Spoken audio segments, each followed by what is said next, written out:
sing your song, 'cause music makes us friends, and friends like you are what we're here for, doing what we do.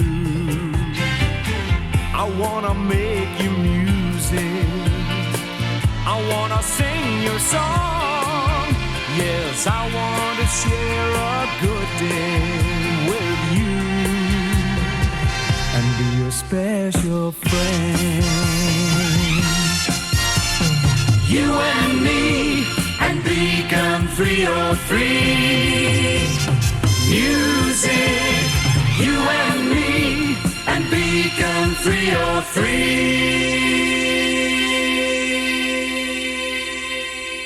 Hello, how do you do? My name's Gordon Astley. Where was I before I was so rudely interrupted?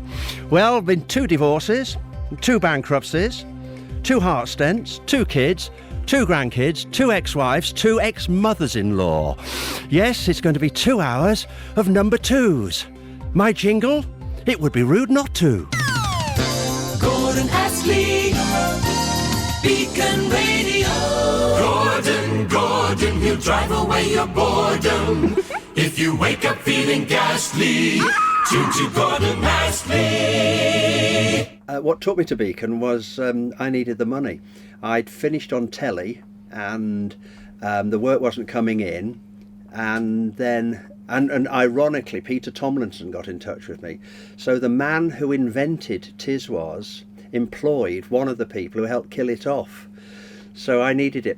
But to be honest, it was a big family sigh of relief, because I'm radio.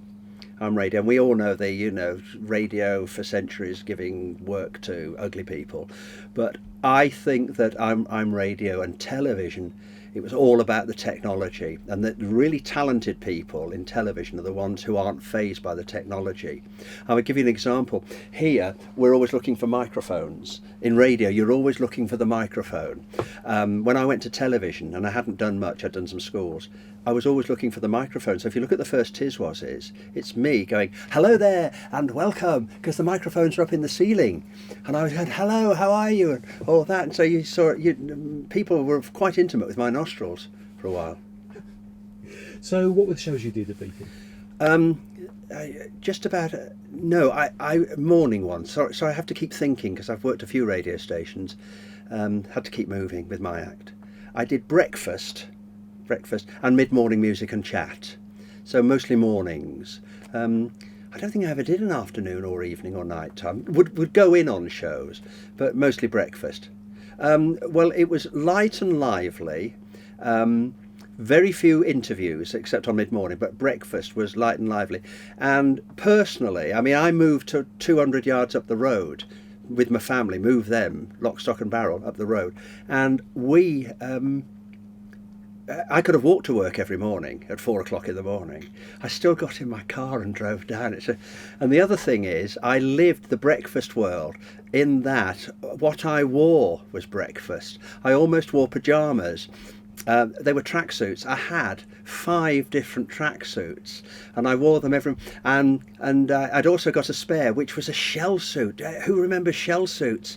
Shell suits came in, and one of the guys gave me a shell suit working on, I think, the Afro-Caribbean program, and he gave me my first ever shell suit. I thought I was the bee's knees. I didn't realise how rubbish I must have looked, but it meant I could quickly throw on my tracksuit in the morning, have a quick shower, throw on my tracksuit, get myself down to work. I never looked as if I should be in a tracksuit.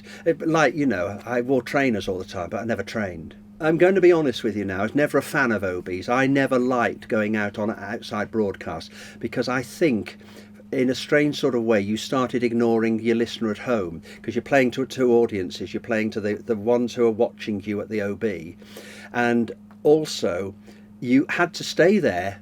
So you might go to, let's say, a dog show, and what in normal radio would be a 3-minute interview at a dog show was a 3-hour show.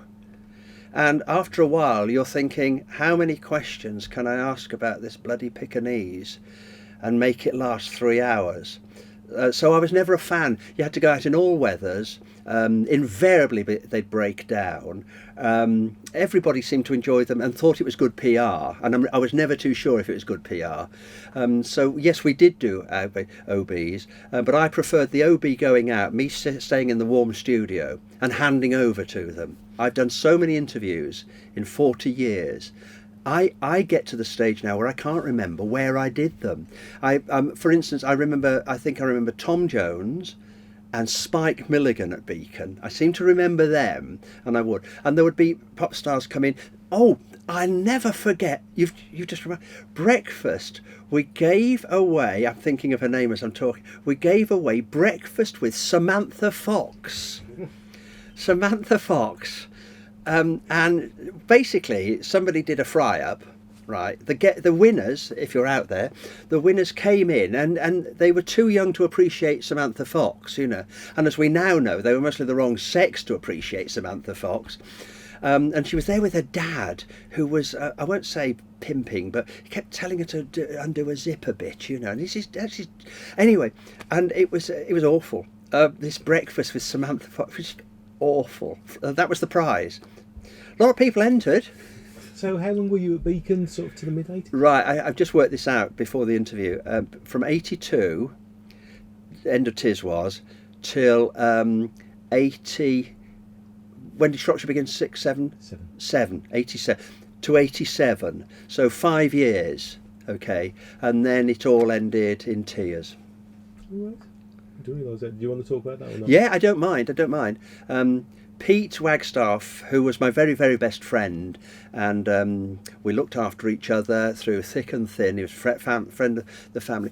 And he now admits this. Like a lot of people, when they become bosses, they can either carry on like they were or go a bit mad. And Pete often says he went, I think I went a bit mad, and kind of apologises. But after a while, and it's fairly well documented, he'd come down at the end of every show with about 50 notes for me. You know, those who are in theatre know notes are normally to improve your... And perhaps I was a little touchy in those days and not as mature as I pretend to be now. I couldn't take any more. I just couldn't take any more. And I do remember asking advice of, looking for wise counsel from people. I went round to Pete Tomlinson's, who was no longer the boss. We sat in his garden having a cup of tea, and he said, whatever you do, just do the right thing. Don't just leave to prove a point. Leave on your own terms. And I sat down with the wife and everybody, and I said, I just can't go in tomorrow morning. I can't do this. And sadly, we'd just done a new publicity photograph for the radio station with every member of staff. It looked like, a choir. And I was on it. And also, we were about to open up Radio Shropshire. Not Radio Shropshire, sorry, the Shropshire Beacon. And that never happened. So I spoilt the pre-publicity. I'm really sorry to everybody, but it was survival, a mental survival. I would have gone mad. I was dreading going into the radio station. I was dreading. I mean, a real first world problem this is, isn't it? I mean, I got a good gig, and then I faffed around. My next job. Do you want to know what my next job was? I was. Part of a double act, Peter and Gordon, in Lorette de Mar for a season, entertaining Club 1830 for those old enough to remember. Club 1830. But I mean, it's experience. Then I came back and WM was going through a rebirth, and they asked me to join, so I didn't have to move house. See, that was the other thing, I didn't have to move house. Right. So bring it bang up to date, what you're up to at the moment? I'm a professional grandad. I retired 6 years ago, and I was the last to find out. I thought my phone had been cut off. Then I realised I'd been cut off. So the writing's on the wall, and I'm glad in a way. I know we all make the best of we should make the best of what's happened to us in life. But I didn't want to be the oldest guy rattling around the radio station and people giving me job application adverts and saying, oh, have you ever considered working for the World Service in Botswana? I didn't want to be that guy, and fortuitously I was never to become that guy, so I didn't outstay my welcome. Best years of my life, 40 years isn't a bad track record, you know. But I've still got it, you know, if there's anybody out there. I think that's a great way to end. Yay. Well, we'll end. Thank you very much. It's jingle time, and here's a medley of my greatest hit. Gordon, Gordon, he'll drive away your boredom.